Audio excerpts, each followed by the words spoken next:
el Airbus A330 de la aerolínea Atlántico, con el número de vuelo 747 con destino a Madrid, descansaba en la plataforma de embarque del Aeropuerto Internacional de Ciudad de México, un gigante de acero y aluminio reluciente bajo la fría luz del amanecer. Las 22:30 horas se acercaban con la lentitud que precede a los grandes viajes, un lapso donde la expectación de los pasajeros choca con la metódica precisión de la operación aérea. Dentro de su cabina, el capitán Ricardo Velasco, un hombre de 52 años, con canas salpicando sus sienes y una mirada serena que reflejaba décadas de cielos surcados, repasaba los últimos puntos de su lista de verificación. A su lado, el primer oficial, Javier Ramos, apenas superando la treintena, confirmaba los datos meteorológicos en su tableta, su entusiasmo apenas contenido por la disciplina del puesto. El ambiente en la cabina era de concentración, ese tipo de camaradería silenciosa forjada por incontables horas juntos, compartiendo los mismos controles, el mismo horizonte. Velasco ajustó su asiento, un movimiento instintivo que repetía antes de cada despegue, una especie de ritual personal para anclar su mente al presente. La ruta a través del Atlántico era una de las más transitadas, pero cada vuelo traía consigo su propia singularidad, su propio conjunto de variables invisibles. Había algo casi poético en la forma en que estas máquinas masivas se elevaban, desafiando la gravedad con una gracia impensable, llevando cientos de vidas de un continente a otro. La perfección de la ingeniería, la meticulosidad de los protocolos, todo contribuía a una confianza casi inquebrantable en la seguridad. Sin embargo, en el fondo de la mente de cada piloto siempre residía una minúscula fracción de respeto por la inmensidad del cielo y la imprevisibilidad de la vida. En la cabina de pasajeros, el murmullo de las voces se mezclaba con el suave zumbido de los sistemas de ventilación. Patricia, una asistente de vuelo con más de 15 años de experiencia, caminaba por el pasillo, verificando que los compartimentos superiores estuvieran cerrados y que cada pasajero estuviera cómodamente instalado. Su sonrisa era profesional, pero genuina. Había algo gratificante en ser parte de esta pequeña comunidad flotante por unas horas, la sensación de cuidar y servir a aquellos que confiaban sus viajes a la tripulación. Observó a una pareja de ancianos que leía, a un ejecutivo tecleando en su portátil, a una madre acunando a su bebé. Caras anónimas, historias individuales, todas entrelazadas en ese espacio confinado. El olor a café y a ese aroma metálico particular de los aviones creaba una atmósfera familiar, casi hogareña. Era la calma antes de la inmersión en la noche transatlántica. Mientras tanto, en tierra, en el vasto y laberíntico Centro de Control de Tráfico Aéreo de Ciudad de México, los controladores seguían el progreso del Atlántico 7647 con la misma precisión que milímetros en un mapa. Miguel Ángel, un veterano controlador con una voz que había guiado a miles de aeronaves, monitoreaba la frecuencia con la cadencia de un metrónomo. Había algo casi monótono en la eficiencia de su trabajo, un ballet invisible de datos y voces que aseguraba el flujo constante de aviones. Para Miguel Ángel, cada punto en su radar era una vida, un destino. Aunque la presión era constante, la rutina lo había vuelto imperturbable. Las pantallas verdes parpadeaban con información, mostrando altitudes, velocidades y trayectorias. El 747 era solo uno más en el complejo patrón de despegues y aterrizajes de una de las ciudades más grandes del mundo. Atlántico 747, autorizado para empuje y arranque, dijo por el intercomunicador, su voz tranquila y clara. El poderoso rugido de los motores se alzó, una sinfonía de ingeniería que estremeció suavemente la estructura del avión. El empuje inicial, una fuerza inmensa que presionó a los pasajeros contra sus asientos, era la promesa del viaje. Velasco y Ramos realizaban las últimas comprobaciones con una coreografía ensayada 1000 veces, sus manos y ojos moviéndose con una precisión quirúrgica sobre los paneles de control. El avión rodó por la pista de rodaje, las luces de la ciudad extendiéndose como un tapete brillante bajo ellos. El horizonte comenzaba a teñirse con los primeros indicios de la noche, un degradado de azules profundos y naranjas moribundos. El despegue fue impecable. La carrera por la pista, la aceleración brutal, el morro levantándose, la sensación de ligereza al dejar la tierra. Todo sucedió como estaba previsto. Las alas cortaban el aire con una elegancia asombrosa, y pronto el Airbus ascendió por encima de las luces urbanas, adentrándose en la vastedad de la noche. Dentro de la cabina, el silencio se había apoderado de los pasajeros. Las conversaciones se habían extinguido, reemplazadas por el murmullo de los motores y la visión de las estrellas que comenzaban a salpicar el cielo oscuro. Algunos ya dormían. Otros miraban por la ventanilla, hipnotizados por la ciudad que se empequeñecía bajo ellos, reducida a un tapiz de luces brillantes. Patricia, una vez que la señal de los cinturones de seguridad se apagó, comenzó el servicio de bebidas.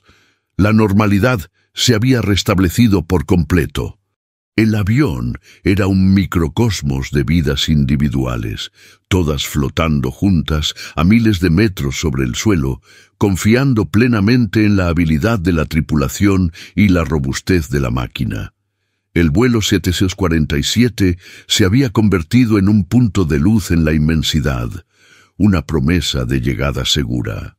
Pero ni el capitán Velasco, ni Javier Ramos, ni Patricia, ni Miguel Ángel en su torre de control, ni ninguno de los 250 pasajeros podían prever que, en algún punto insospechado de esa misma aeronave, un plan oscuro y perturbador ya había echado raíces, listo para germinar en el momento más inoportuno, con una virulencia capaz de desatar un infierno a 10.000 metros de altura. Mientras el avión ascendía majestuosamente hacia su altitud de crucero, una sombra se cernía, imperceptible para todos, una anomalía microscópica que empezaría a manifestarse con una sutileza aterradora. El mundo parecía en perfecta sincronía, pero algo en el núcleo de aquella aparente armonía estaba a punto de fracturarse, y la verdadera amenaza no provenía de las leyes de la física o de un fallo mecánico, sino de una oscuridad mucho más cercana y humana. ¿Podría la tripulación, con toda su experiencia y preparación, detectar el germen de la catástrofe antes de que fuera demasiado tarde? El Airbus 747 había alcanzado su altitud de crucero, 10.000 metros sobre el nivel del mar, y la noche se había transformado en una cortina de terciopelo tachonada de estrellas. Los motores zumbaban con la constancia de un mantra, la banda sonora de un viaje que, para la mayoría de los 250 pasajeros, era sinónimo de descanso y desconexión.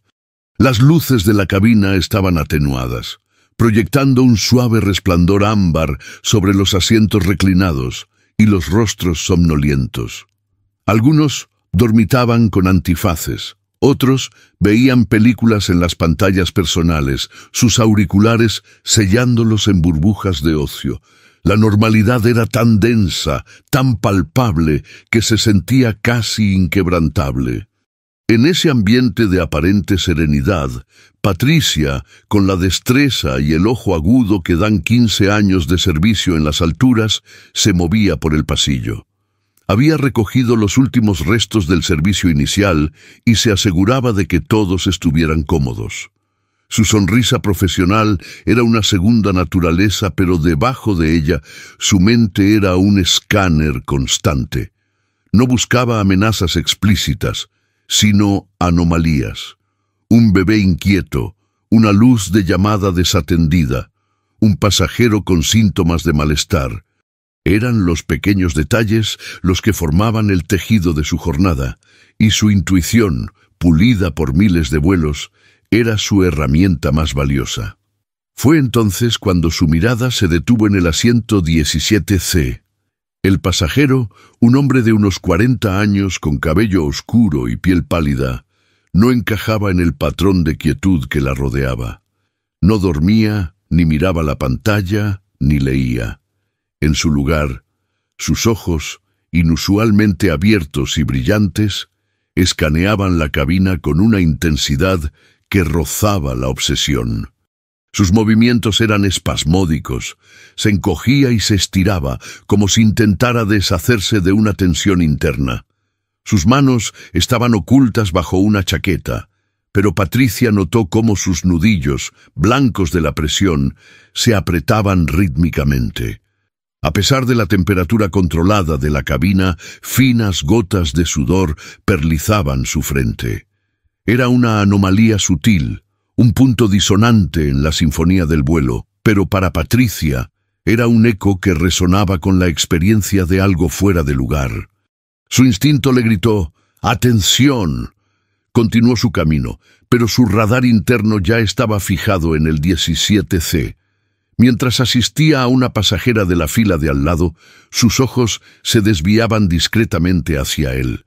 El hombre parecía ajeno a todo, atrapado en su propio mundo de nerviosismo. Había algo más que ansiedad de vuelo. Era una agitación febril, una energía contenida que amenazaba con estallar. Patricia había visto a muchos pasajeros nerviosos, pero este hombre poseía una cualidad diferente, una electricidad ominosa. Era el germen, la sombra que la había inquietado desde el embarque, ahora magnificada bajo el tenue resplandor de la cabina. Decidió mantener una vigilancia discreta, sin alarmar a nadie.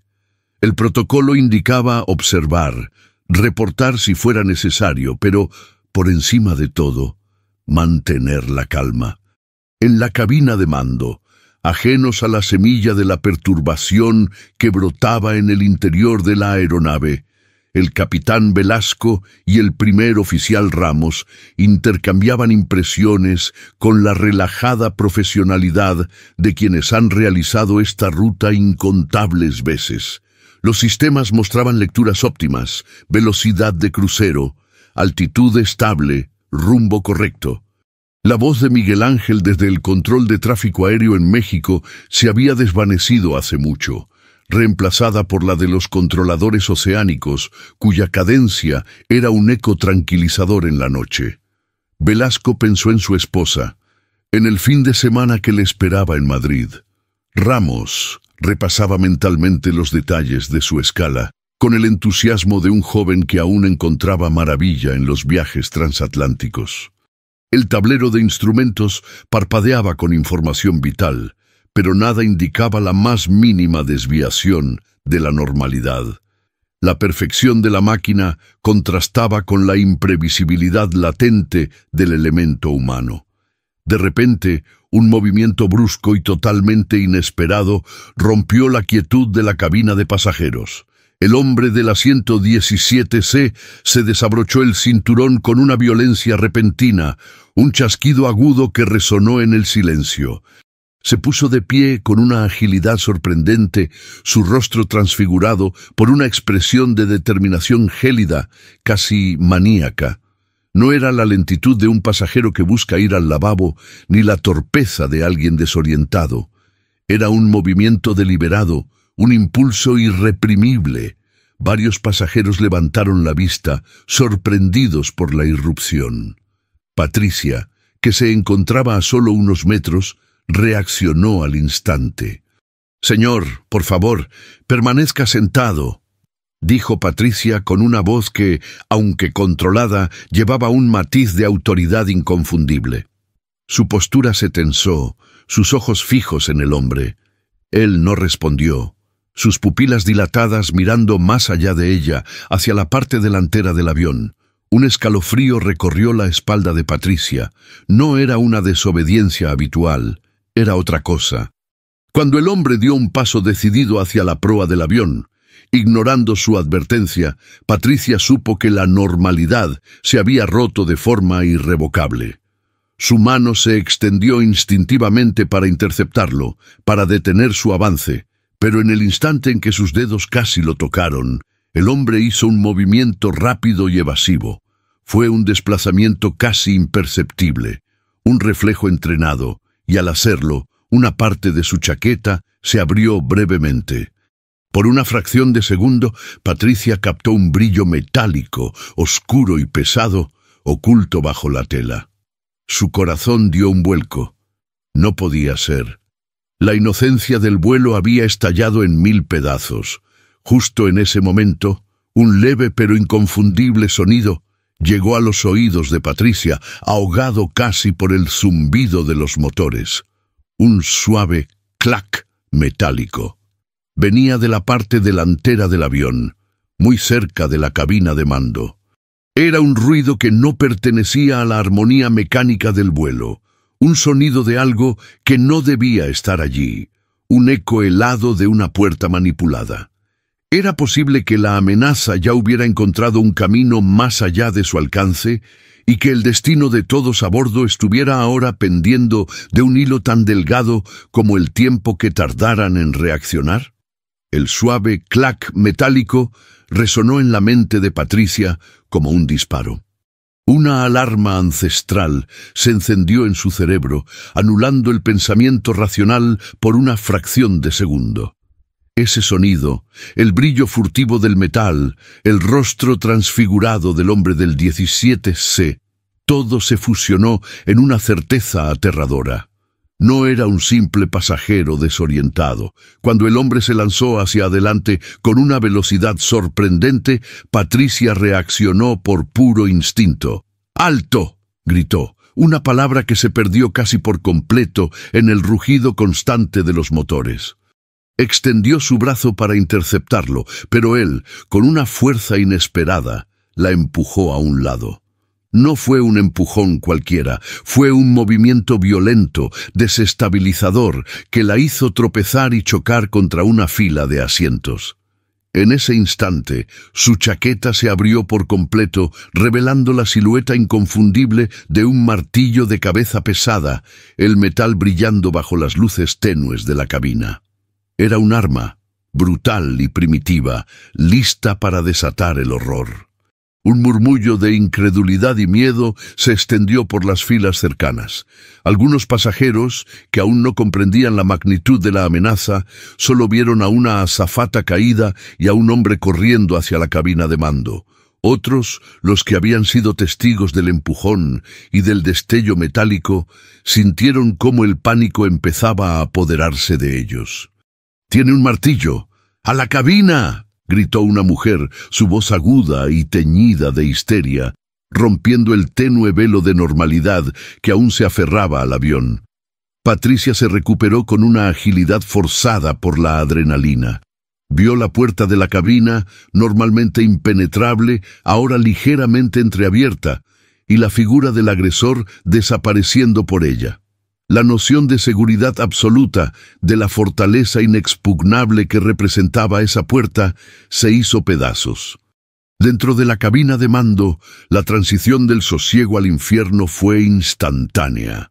Velasco y Ramos, absortos en la lectura de los instrumentos y en la conversación trivial, no tuvieron tiempo de reaccionar.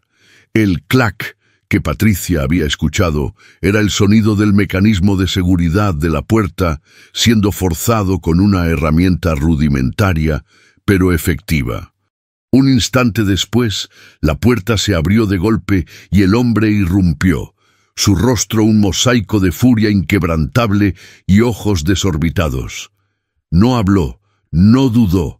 El martillo, que había estado oculto bajo su chaqueta, se materializó en su mano derecha y se alzó en el aire en un arco devastador. El primer golpe fue brutal, contundente. El sonido de metal contra carne y hueso resonó en el espacio confinado, una cacofonía infernal que ahogó el zumbido de los motores. El capitán Velasco, el objetivo principal, se retorció. Un gemido escapó de sus labios. El impacto lo desorientó, un estallido de dolor y confusión en su cabeza. Ramos, sorprendido y horrorizado, lanzó un grito y se lanzó hacia el agresor, intentando desarmarlo. Era una lucha desigual, improvisada y desesperada en un espacio diminuto donde cada movimiento podía tener consecuencias catastróficas. El agresor, con una fuerza maníaca, arremetió de nuevo, el martillo describiendo otro arco letal. La sangre salpicó el panel de instrumentos, un contraste macabro contra las luces parpadeantes y las pantallas de alta tecnología. En la cabina de pasajeros, el caos se desató rápidamente. El grito de la mujer, las voces alteradas, el sonido amortiguado de la lucha proveniente de la cabina de mando, todo se sumó para disolver la calma. Patricia, recuperada, gritó: «¡Alerta de cabina! ¡Alerta de cabina! ¡Ataque al mando!». Su voz era potente, desesperada. Corrió hacia el teléfono de intercomunicador más cercano. Sus dedos temblaban mientras marcaba el código de emergencia. Marco, el jefe de cabina, que se encontraba en la parte trasera, escuchó la alarma y el tono urgente en la voz de Patricia. Sin dudar, se dirigió hacia la proa, su mente procesando las implicaciones de lo que estaba sucediendo. Otros tripulantes, aturdidos, comenzaron a moverse intentando evaluar la situación y calmar a los pasajeros, que ahora se levantaban de sus asientos, sus rostros pálidos y sus ojos llenos de terror. Los niños empezaron a llorar, un coro estridente que amplificaba la sensación de peligro inminente. Mientras tanto, a miles de kilómetros de distancia, en el Centro de Control de Tráfico Aéreo de Gander, en Canadá, el monitoreo del vuelo Atlántico 747 era una rutina más en el vasto espacio oceánico. La voz del capitán Velasco había sido clara y concisa en su último reporte: altitud, velocidad, rumbo. Luego, un silencio. Miguel Ángel, en su torre de Ciudad de México, había traspasado el control a Gander horas atrás, pero la imagen mental del 747, como un punto luminoso en la pantalla, seguía viva. Cuando el controlador de Gander intentó contactar al 747 para un chequeo rutinario, no hubo respuesta. Solo estática. Volvió a intentarlo. Nada. La primera punzada de inquietud se manifestó. No era inusual una pérdida temporal de comunicación, pero la persistencia del silencio era anómala. En la cabina del Atlántico 747, la lucha era un torbellino de golpes, gritos y desesperación. El agresor, con una fuerza inhumana, intentaba apartar a Ramos, que se aferraba a su brazo con la tenacidad de un náufrago. Velasco, herido y mareado, intentaba reaccionar, alcanzar los controles, pero cada movimiento era un esfuerzo agónico.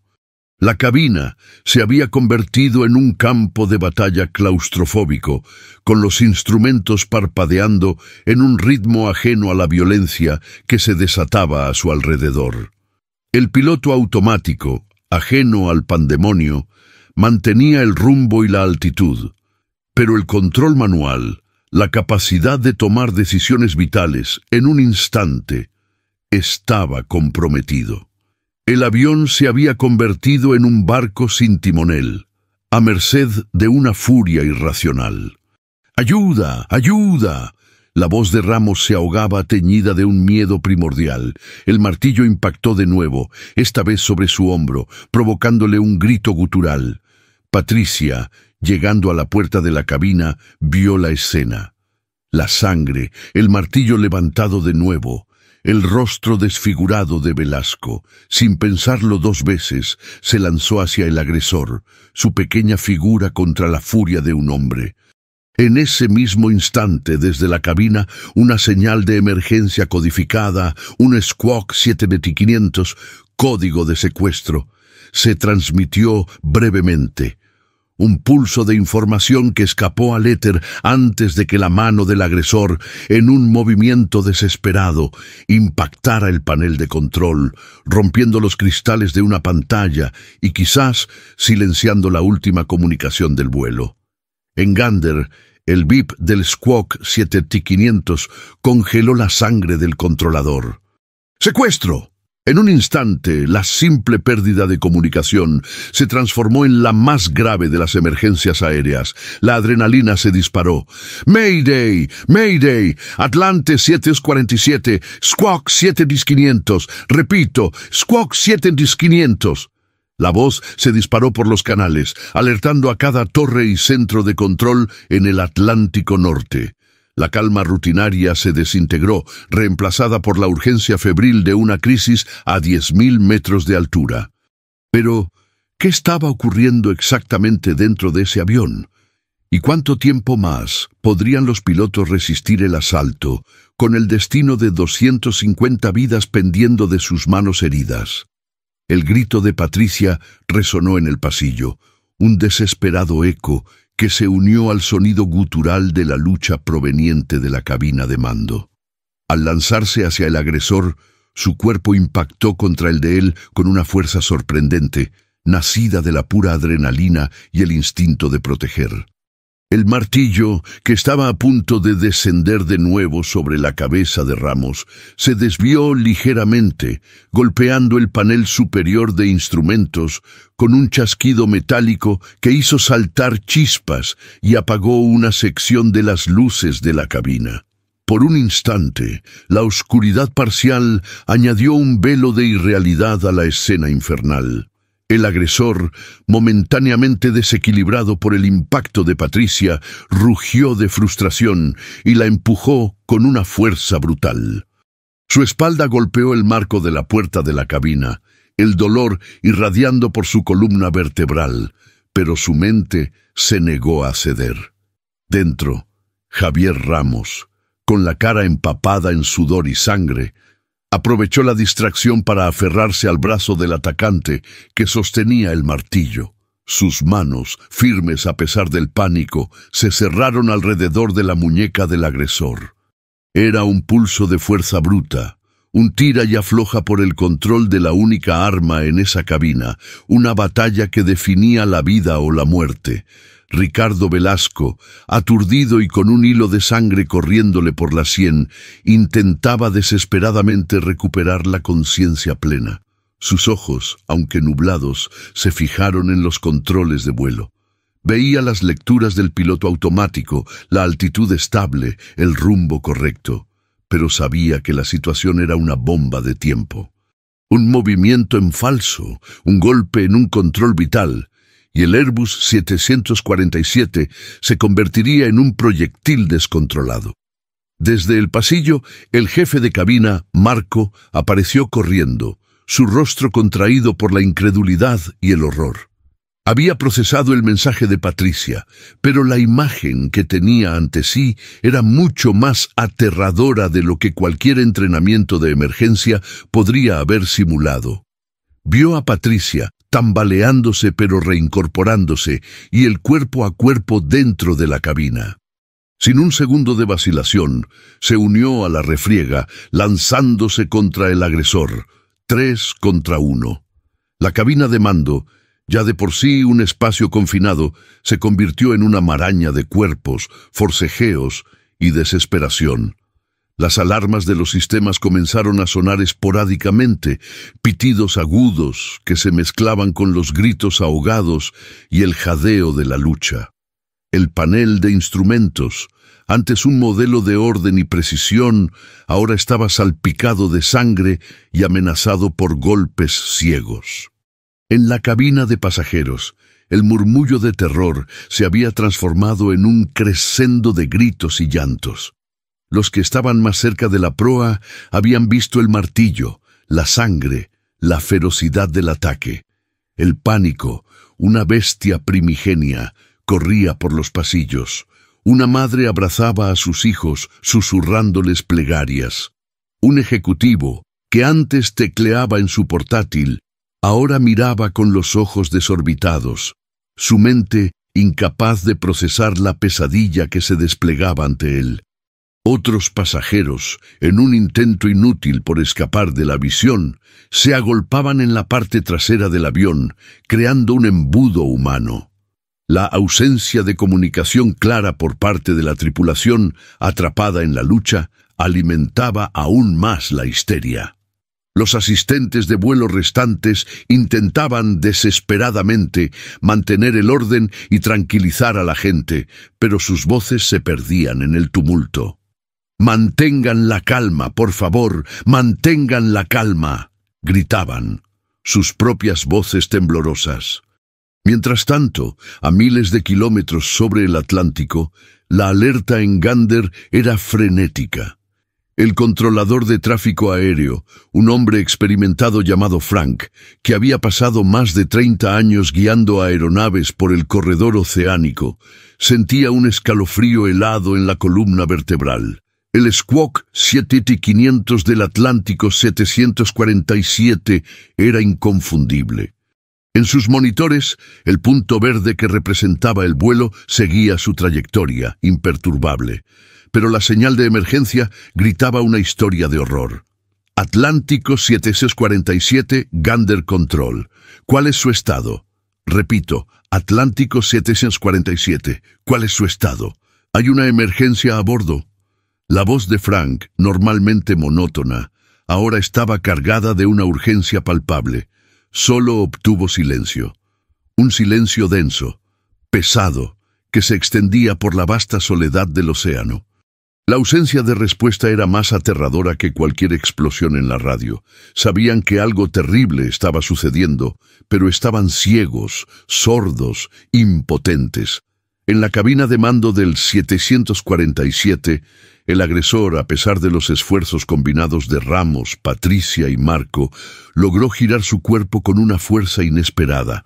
Con un movimiento desesperado, el martillo se liberó por un instante de las manos de Ramos y se alzó de nuevo.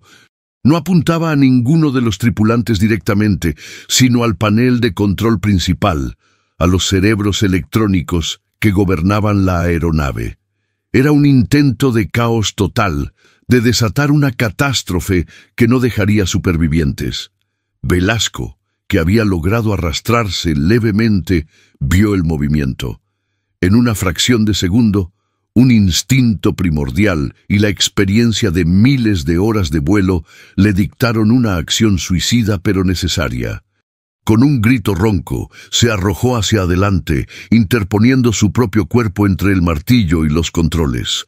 El impacto fue devastador. Un sonido seco y brutal resonó en la cabina. Velasco se desplomó, inerte sobre el yugo, sus manos aún aferradas débilmente a él. El agresor, con un momento de victoria en su rostro desquiciado, intentó apartar el cuerpo inerte del capitán.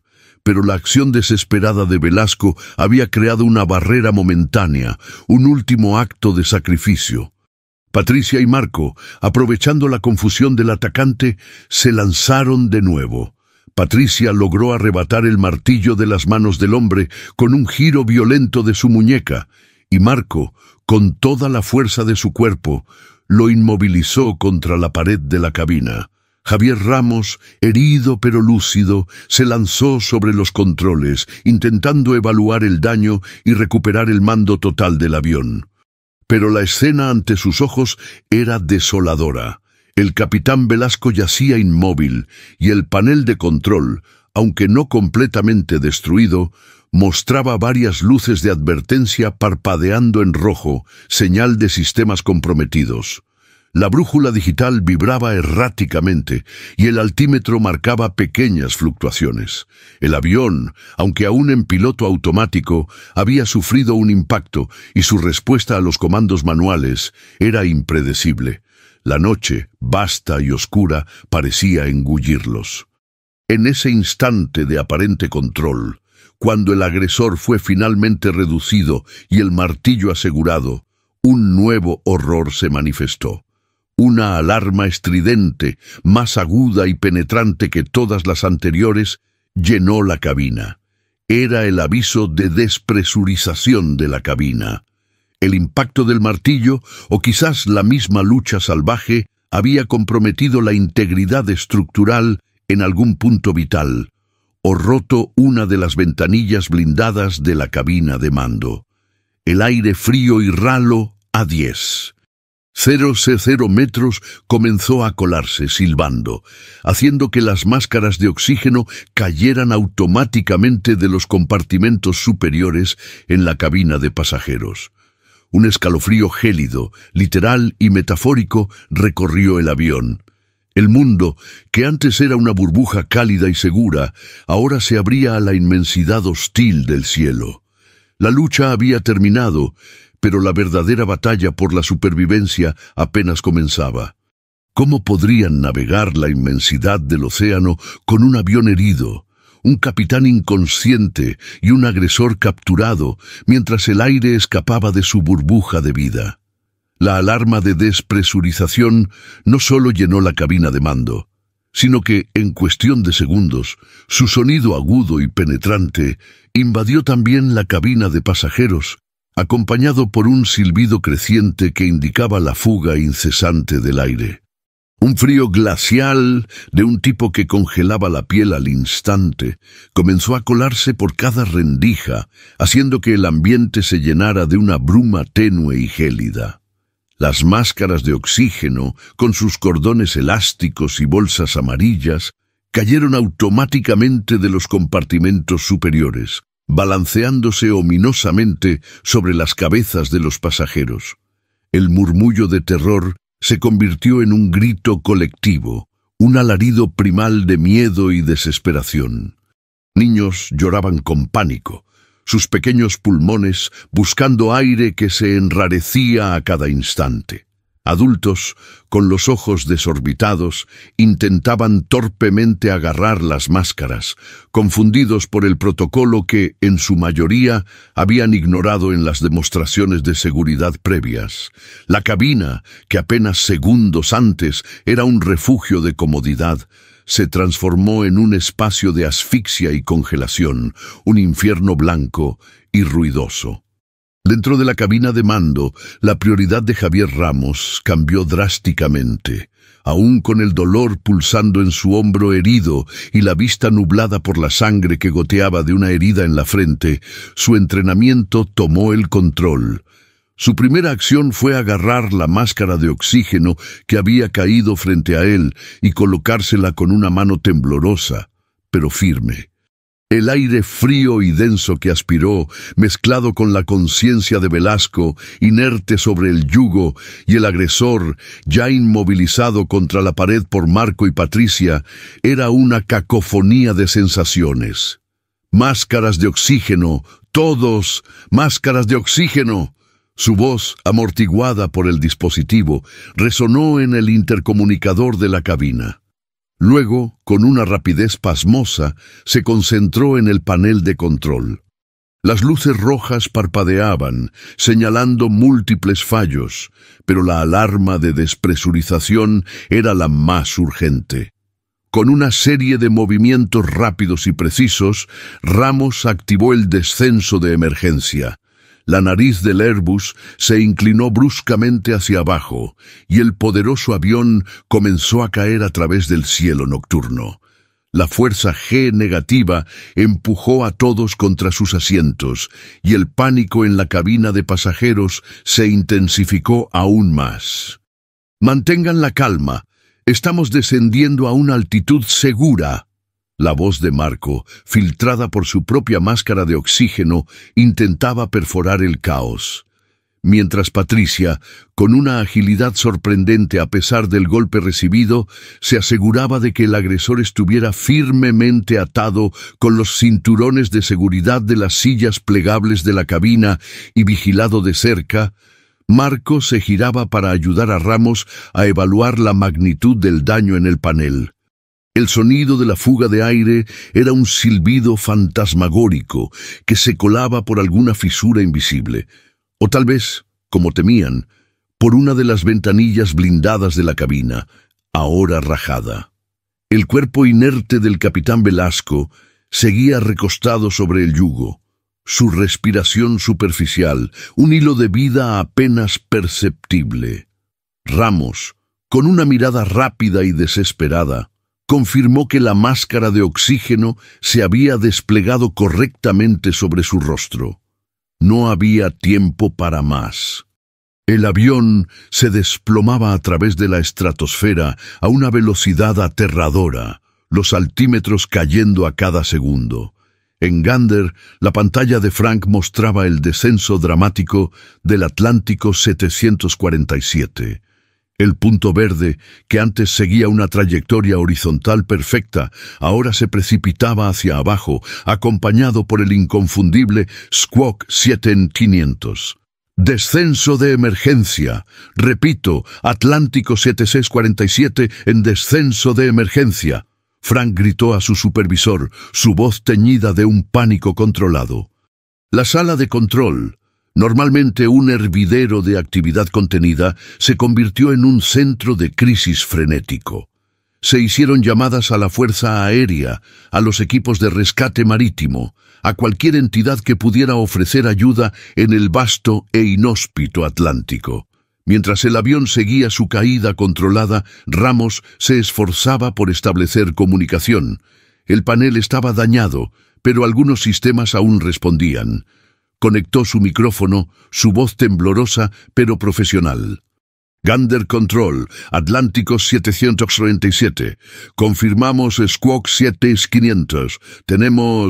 Tenemos un asalto a la cabina. Capitán Velasco herido. Despresurización. Estamos en descenso de emergencia. Repito, descenso de emergencia. Solicitamos vectores para aterrizaje de emergencia. El alivio en la voz de Frank fue palpable al escuchar la voz de Ramos, aunque las palabras que pronunciaba eran aterradoras. Atlántico 747, Gander Control, recibido 747. Se están calculando vectores para el aeródromo más cercano. Se trata de... ¿Hay heridos graves? ¿Puede mantener el control de la aeronave? En la cabina de mando, Ramos intentaba evaluar la situación mientras mantenía la voz firme. Capitán inconsciente, control de aeronave, comprometido. El piloto automático funciona, pero los controles manuales son erráticos. La despresurización se mantiene. La causa es desconocida, pero sospechamos daño en la estructura de la cabina. Mientras Marco, con un botiquín de emergencia, intentaba detener la hemorragia de Velasco y el agresor permanecía inerte pero vigilado, Patricia se puso en contacto con la cabina de pasajeros. «Atención, pasajeros. Por favor, mantengan sus máscaras de oxígeno puestas. Estamos en descenso de emergencia controlado. Permaneceremos en esta altitud hasta llegar a un aeropuerto alternativo. La tripulación está trabajando para asegurar su seguridad». Su voz, aunque temblorosa, era una promesa de control. La investigación había comenzado de forma rudimentaria. ¿Por qué la despresurización? ¿Fue un golpe deliberado del martillo o un daño colateral de la lucha? Ramos miró por la ventana lateral, buscando grietas, pero la oscuridad exterior y la escarcha que se formaba en el cristal lo hacían imposible. El objetivo era ahora llegar a una altitud segura, donde el aire no fuera tan ralo, antes de intentar cualquier otra cosa. Mientras tanto, el agresor, aunque atado, seguía siendo una presencia inquietante. Patricia, observándolo de cerca, notó que sus ojos, aunque ahora sin la furia maníaca, conservaban una mirada distante, casi ausente. ¿Quién era este hombre? ¿Cuál era su motivo?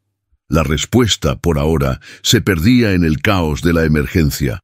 Los segundos se estiraban en una eternidad gélida, con el Atlántico 747 precipitándose hacia una altura donde el aire fuera respirable, pero el destino aún incierto.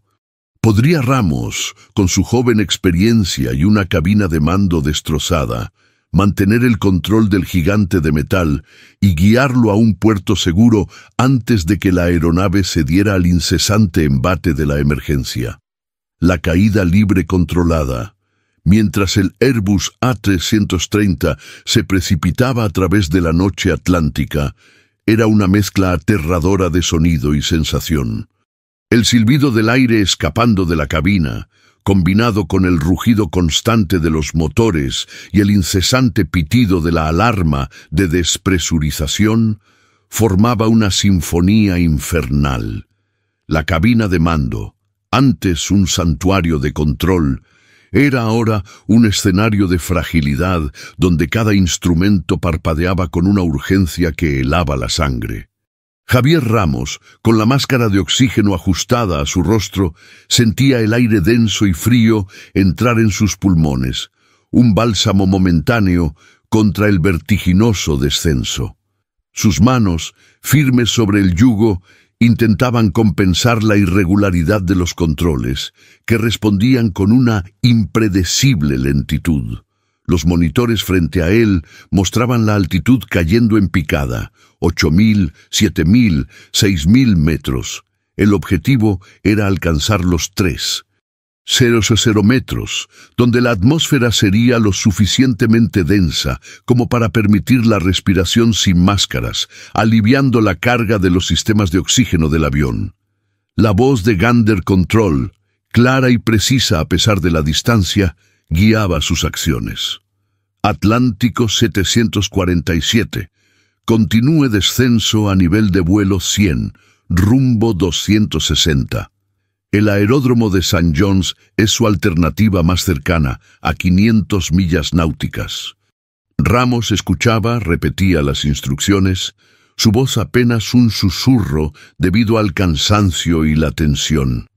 Miró de reojo al capitán Velasco, que yacía inmóvil, con la máscara de oxígeno cubriendo su rostro, su vida pendiendo de un hilo tan delgado como la determinación de Ramos. Marco, con las manos temblorosas pero decididas, seguía aplicando presión sobre la herida en la cabeza de Velasco, mientras Patricia, con el martillo ya asegurado en un compartimento de seguridad, mantenía los ojos fijos en el agresor, que ahora parecía haber caído en una especie de sopor, sus ojos abiertos pero vacíos. En la cabina de pasajeros, el descenso brutal había provocado el pánico total. Gritos, llantos y oraciones llenaban el espacio, amortiguados apenas por el silbido del aire y el zumbido de los motores. Las máscaras de oxígeno, colgando de los compartimentos, se balanceaban frenéticamente con la turbulencia del descenso, y la lucha por ponérselas había dejado a muchos con heridas superficiales o con la sensación de asfixia. Los otros asistentes de vuelo, liderados por la valiente Carla y el experimentado David, se movían desesperadamente por los pasillos intentando ayudar a los pasajeros, especialmente a los niños y ancianos. «Mantengan las máscaras puestas, mantengan la calma. El piloto está descendiendo a una altitud segura», gritaba David, su voz ronca de tanto esfuerzo. La temperatura en la cabina había descendido drásticamente, y el vaho que salía de cada boca era una prueba tangible de la hostilidad del ambiente. El descenso duró lo que parecieron siglos. Finalmente, a unos 3.500 metros, Ramos logró estabilizar la aeronave.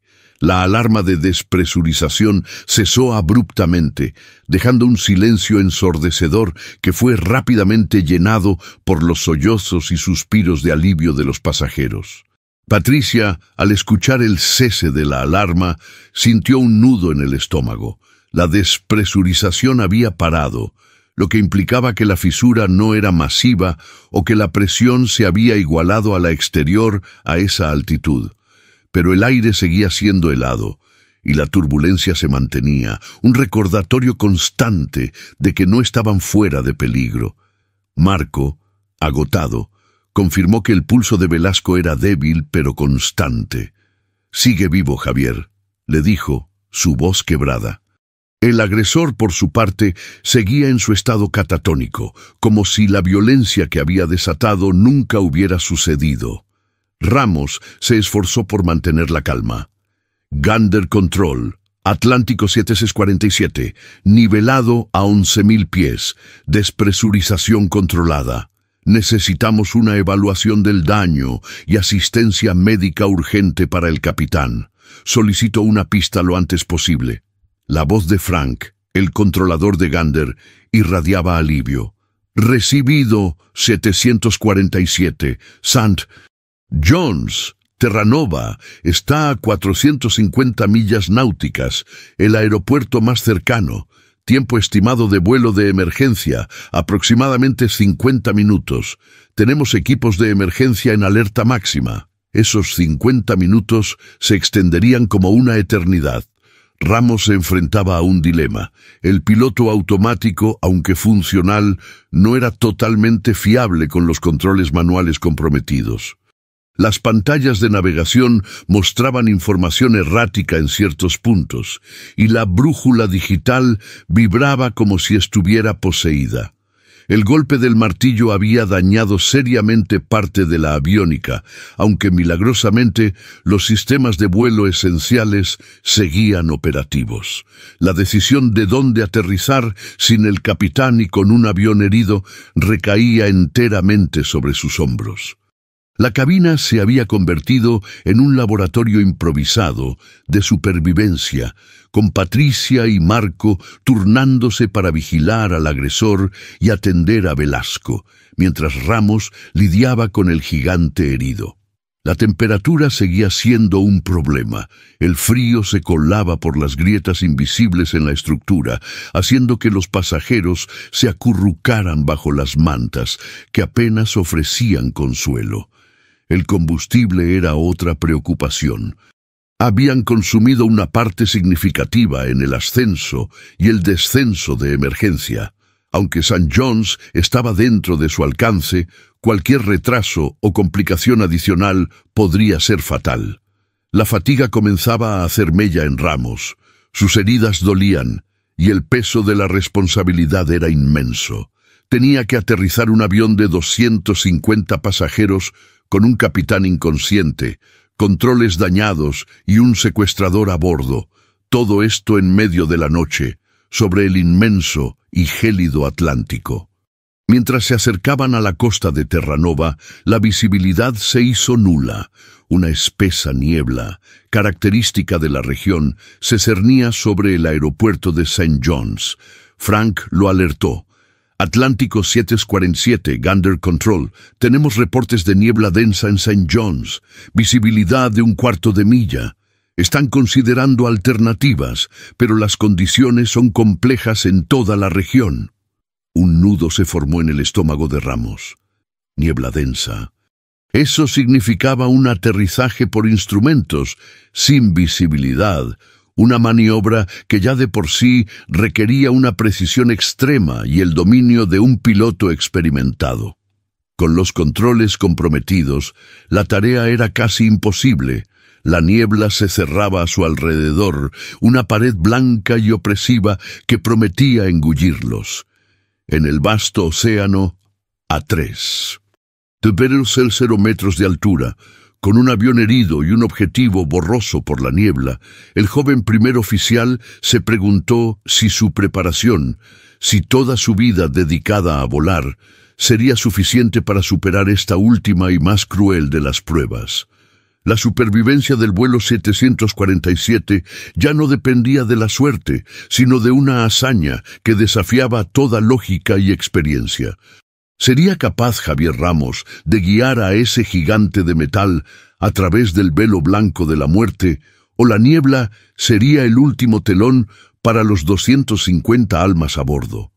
La voz de Frank, el controlador de Gander, se filtró a través de la estática, llevando consigo la helada noticia de la niebla.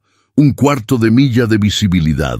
Esa frase, un simple dato meteorológico, resonó en la cabina del Airbus como una sentencia. Javier Ramos sintió cómo un nudo gélido se formaba en su estómago, una mezcla de terror y frustración. Tras el asalto, la despresurización, el capitán Velasco inconsciente y un avión con controles comprometidos, ahora se enfrentaba al peor escenario para un aterrizaje de emergencia, la ceguera total. No había escape. Las alternativas mencionadas por Gander eran aún más remotas, y el combustible, aunque suficiente para St. John's, no permitiría más desvíos complejos. Tenían que intentarlo. Con un temblor en las manos, Ramos ajustó la radio. Gander Control, Atlántico 747, recibido. St. John's confirmado como destino. Solicitamos vectores para aproximación ILS categoría PIN, si es posible, dadas las condiciones de niebla. Estamos listos para la aproximación. Su voz, a pesar del cansancio y el dolor punzante en su hombro, conservaba una sorprendente autoridad, una determinación forjada en las profundidades de la crisis. Frank, al otro lado del océano, dudó un instante. Una aproximación ILS, Instrument Landing System, en categoría I, significaba un aterrizaje asistido por instrumentos, con una visibilidad mínima, pero aún requería una visibilidad real al final. Con un cuarto de milla sería rozar el límite, pero no había otra opción. Recibido Atlántico 747. Se están enviando vectores para ILS categoría Prino a la pista 11 de St. John's. Tenga en cuenta las condiciones de niebla extrema y la posibilidad de no ver la pista hasta el punto de decisión.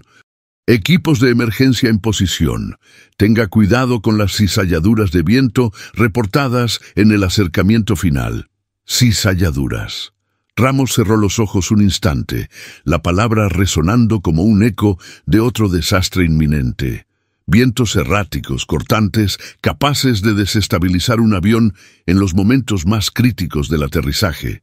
Pero ya no había vuelta atrás. Marco, que había logrado estabilizar la hemorragia de Velasco y ahora ayudaba a Patricia a asegurar aún más al agresor, quien seguía en su estado catatónico, sus ojos fijos en un punto invisible, se volvió hacia Ramos. «Javier, ¿estás seguro? La niebla es densa y el avión...» Marco no terminó la frase. Ambos sabían la fragilidad de sus controles. «Tenemos que intentarlo, Marco». «No hay otro lugar donde ir», respondió Ramos, su mirada fija en el panel de instrumentos, donde las agujas bailaban con una perturbadora imprecisión. «Ayúdame con la lista de verificación de aterrizaje de emergencia. Tendremos que hacerlo de memoria en algunas partes. Patricia, después de verificar el estado de los pasajeros en la primera clase y asegurar los equipos de cabina, regresó a la cabina de mando. Su rostro, pálido y tenso, denotaba la fatiga, pero sus ojos estaban llenos de una inquebrantable determinación. «Javier, la cabina está lo más asegurada posible. Los pasajeros están aterrorizados, pero en sus asientos, con los cinturones abrochados. He intentado tranquilizarlos. ¿Cómo estamos de tiempo?» «Unos 30 minutos hasta la aproximación final», respondió Ramos, su voz casi un susurro. «Prepárense para un aterrizaje duro y rezad». El Airbus, ahora a una altitud más baja, se adentró en la espesa manta de nubes y niebla que cubría la costa de Terranova. La cabina de mando se volvió un santuario de concentración. Ramos, con la frente perlada de sudor frío, sus manos pegadas al yugo, intentaba conciliar las lecturas erráticas de los instrumentos con las instrucciones de Gander. Velocidad 250 nudos, descenso a 2000 pies. Recibido, Gander. Velocidad 250, descenso a 2000. Marco le leía los puntos de la lista de verificación, su voz monótona, intentando crear una burbuja de normalidad en medio de la anormalidad. El avión se inclinó suavemente en el giro final de la aproximación. La niebla era una pared blanca y opresiva que lo engullía todo, disolviendo el mundo en una homogeneidad etérea. Atlántico 747, a 15 millas náuticas de la pista. Active el tren de aterrizaje. Velocidad de aproximación 150 nudos. La voz de Gander Control resonó, más urgente ahora. Ramos sintió el familiar zumbido cuando el tren de aterrizaje se desplegó, el metal raspando el aire helado. pero el indicador de posición del tren de aterrizaje principal derecho parpadeó en ámbar, no en verde. Gander, tenemos una indicación errática en el tren de aterrizaje derecho. No confirma bloqueo. Un nuevo horror. Un tren de aterrizaje no bloqueado podía significar un colapso en el momento del impacto. Recibido, 747. Estamos contactando con el equipo de emergencia en tierra para inspección visual, en caso de que sea necesario. Intente una extensión manual si el procedimiento automático falla. ¿Puede intentarlo?, preguntó Frank, su voz tensa. Intentando extensión manual, respondió Ramos, sus dedos buscando el interruptor de anulación de emergencia.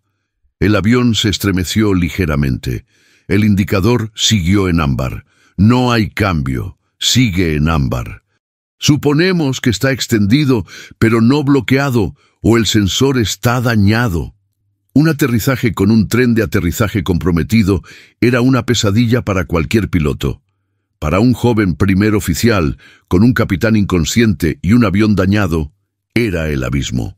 El Airbus se deslizaba ahora a través de la espesa niebla, cada segundo una eternidad.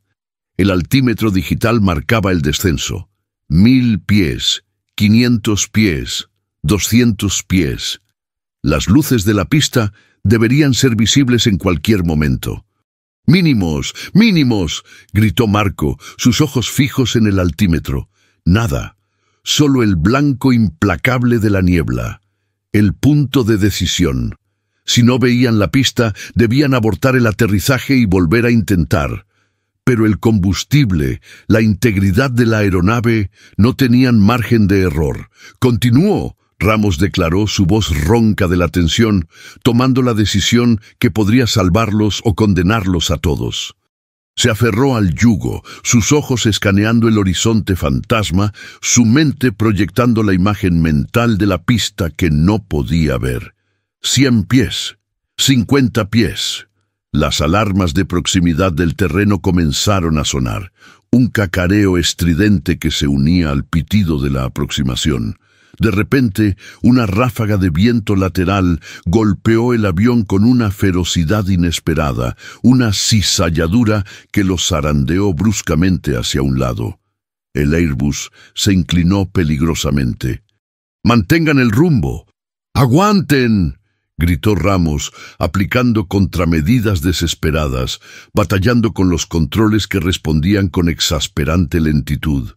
El avión se enderezó con un violento chasquido. En ese instante, una figura blanquecina y borrosa apareció fugazmente a través de la ventanilla, un fantasma de cemento que se materializaba en la niebla. «¡Tierra a la vista!», gritó Patricia, su voz un hilo de esperanza. Pero el avión estaba peligrosamente desviado. Con un último esfuerzo sobrehumano, Ramos tiró del yugo, los motores rugiendo en un esfuerzo agónico. La pista, apenas un tenue contorno, se precipitó hacia ellos. El impacto fue brutal. No hubo el suave deslizamiento esperado, sino un golpe seco y violento, seguido por un chirrido aterrador de metal raspando. El Airbus rebotó una vez, 2 veces, y luego la parte derecha del tren de aterrizaje cedió con un estruendo metálico que se sintió hasta la última fila de asientos. El ala derecha arrastrándose contra el asfalto y lanzando chispas al aire. El avión viró bruscamente, el control casi perdido, y Ramos luchó desesperadamente por mantener la nave en la pista, pero el gigante de metal herido seguía deslizándose, descontrolado, hacia una oscuridad incierta más allá del alcance de las luces de la pista, arrastrando consigo a 250 almas hacia un destino aún desconocido. ¿Sería este el final catastrófico que habían evitado hasta ahora? ¿O habría una última oportunidad para que el vuelo 747 saliera de las garras de la tragedia? El impacto inicial fue un estallido, un grito ensordecedor de metal contra cemento, seguido por el chirrido agónico del tren de aterrizaje derecho, cediendo. El Airbus A330, un gigante de acero y aluminio, se inclinó violentamente hacia su ala derecha, lanzando chispas al aire y arrastrando la punta del ala contra el asfalto con un estruendo metálico aterrador. El avión, que ya venía en una trayectoria precaria, giró bruscamente, el control apenas un tenue hilo en las manos de Javier Ramos. Dentro de la cabina de mando, la fuerza G lateral lanzó a todos contra las paredes. Ramos, aferrado al yugo como a un ancla en medio de una tormenta, luchaba por compensar la inercia, sus músculos gritando de esfuerzo, mientras el mundo exterior se convertía en una pesadilla borrosa, de metal retorcido y niebla espesa. En la cabina de pasajeros, el golpe inicial fue una explosión de horror. Los gritos se ahogaron en el rugido del metal que se desprendía y el crujido de la estructura del avión. Los cinturones de seguridad, los únicos lazos que mantenían a los pasajeros en sus asientos, se tensaron hasta el límite. Los compartimentos superiores se abrieron de golpe, derramando equipaje sobre las cabezas indefensas. Algunos pasajeros, desmayados por el impacto y el terror, se desplomaron. Otros, con los ojos desorbitados, se aferraban a sus asientos, sus vidas pendiendo de cada nuevo impacto, de cada sacudida. El Airbus, envuelto en una densa nube de chispas y humo, se salió de la pista. El pasto helado bajo las ruedas que aún funcionaban no ofrecía resistencia, y el avión se deslizó a través de la tierra blanda y congelada, chocando contra algo más duro, quizás un montículo de nieve o una estructura menor, antes de detenerse finalmente con un último gemido de metal. Un silencio opresivo e instantáneo llenó la cabina, solo roto por el suave crepitar de los restos y el jadeo ahogado de los supervivientes. La niebla, ahora aún más densa, se colaba por las grietas, trayendo consigo el olor acre a metal quemado, queroseno y tierra húmeda. En la cabina de mando, la oscuridad era casi total, solo interrumpida por las luces de emergencia y el parpadeo moribundo de algunos instrumentos. Javier Ramos, con el cuerpo dolorido y un corte sangrante en la frente, se tomó un segundo para respirar, el aire pesado en sus pulmones. Su mirada se dirigió al capitán Velasco. Seguía inconsciente, pero Marco, quien había sido lanzado contra el panel auxiliar y ahora se reincorporaba con un gemido, confirmó que seguía respirando. «Está vivo, Javier, está vivo». Su voz estaba ronca de alivio y agotamiento. Patricia, que había permanecido en la cabina de mando para ayudar, se reincorporó con un esfuerzo, su espalda gritando. Su primera prioridad fue el agresor, que había sido lanzado contra la pared de la cabina. Estaba inconsciente, atado, su rostro pálido y cubierto de cardenales. «Está fuera de combate», murmuró Patricia, su voz temblorosa pero firme. La puerta de la cabina, que había sido forzada, ahora estaba encajada y casi irreconocible. Ramos, con un instinto que iba más allá del dolor, intentó comunicarse con Gander. «Gander Control, Atlántico 747. Hemos aterrizado. Salida de pista. Tenemos daños considerables. Se requiere asistencia médica urgente y equipos de rescate». «Repito, hemos salido de la pista, pero estamos en tierra». La voz de Frank, el controlador de Gander, fue de alivio puro. «Recibido 747, recibido. Equipos en ruta, Atlántico, aguanten, están a salvo». La evacuación fue un caos controlado. La parte delantera del avión estaba más comprometida. Las rampas de emergencia se desplegaron con un silbido, pero la inclinación del avión y la niebla lo hacían peligroso. Patricia y Marco, junto con los otros asistentes de vuelo, trabajaron con una eficiencia heroica. «Por aquí, con calma, ayuden a los niños y a los ancianos primero», gritaba Patricia, guiando a los pasajeros asustados a través de los pasillos llenos de escombros. Los primeros en salir se encontraron con una pared de niebla fría y la oscuridad de la noche, sumiendo la escena en una sensación irreal, casi fantasmagórica. El sonido de las sirenas, lejano al principio, fue la primera señal tangible de que la ayuda estaba llegando. Los bomberos del aeropuerto de St. John's, los vehículos de rescate y las ambulancias se abrieron camino a través de la densa niebla, sus luces parpadeando como fantasmas en la penumbra. Fue un espectáculo de luces rojas y azules que emergió de la oscuridad, un faro de esperanza. Los equipos, entrenados para lo peor, encontraron el avión con la nariz hundida en el terreno blando, el ala derecha destrozada y parte del fuselaje agrietado. El motor derecho, silencioso y roto, humeaba débilmente. Los paramédicos abordaron el avión, evaluando a los heridos. El capitán Velasco fue el primero en ser atendido, estabilizado y sacado en camilla, su destino aún incierto. Ramos se negó a moverse hasta que el último pasajero fuera evacuado. Solo entonces, con el avión vacío y silencioso, se permitió sentir la magnitud del agotamiento y el dolor. Los investigadores de accidentes aéreos llegaron a la escena, sus linternas cortando la niebla, sus rostros serios mientras observaban los restos.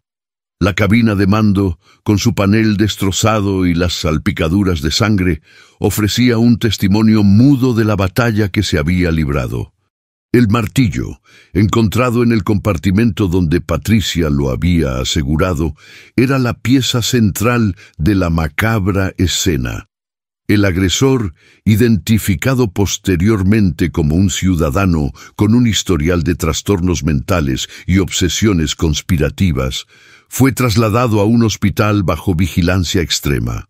Su silencio y mirada vacía no ofrecieron respuestas inmediatas a la pregunta de por qué. La investigación posterior revelaría que había logrado pasar el martillo por los controles de seguridad en un punto ciego, o con un método aún por determinar, un fallo de seguridad que sacudiría a toda la industria. Los testimonios de Ramos, Patricia y Marco serían clave, relatos de heroísmo y supervivencia en las circunstancias más extremas. Los 250 pasajeros del vuelo Atlántico 747, aunque muchos con heridas físicas y todos con cicatrices psicológicas, lograron sobrevivir. Fue un milagro forjado en la valentía de una tripulación que ante el infierno encontró la fuerza para luchar por cada vida a bordo. Javier Ramos, el joven primer oficial, se convertiría en un héroe a su pesar. Su acto de mantener el control y aterrizar un avión herido en condiciones imposibles, con un capitán inconsciente y una cabina destrozada, se grabaría en la historia de la aviación. Sin embargo, a pesar del final aparentemente feliz, el incidente dejó una pregunta inquietante suspendida en el aire, tan densa como la niebla de St. John's. ¿Qué tan seguro es realmente el cielo cuando la mayor amenaza no proviene de las leyes de la física, sino de la imprevisibilidad de la mente humana? ¿Y cuántas brechas aún existían en las defensas, invisibles, hasta que una tragedia como esta las revelara?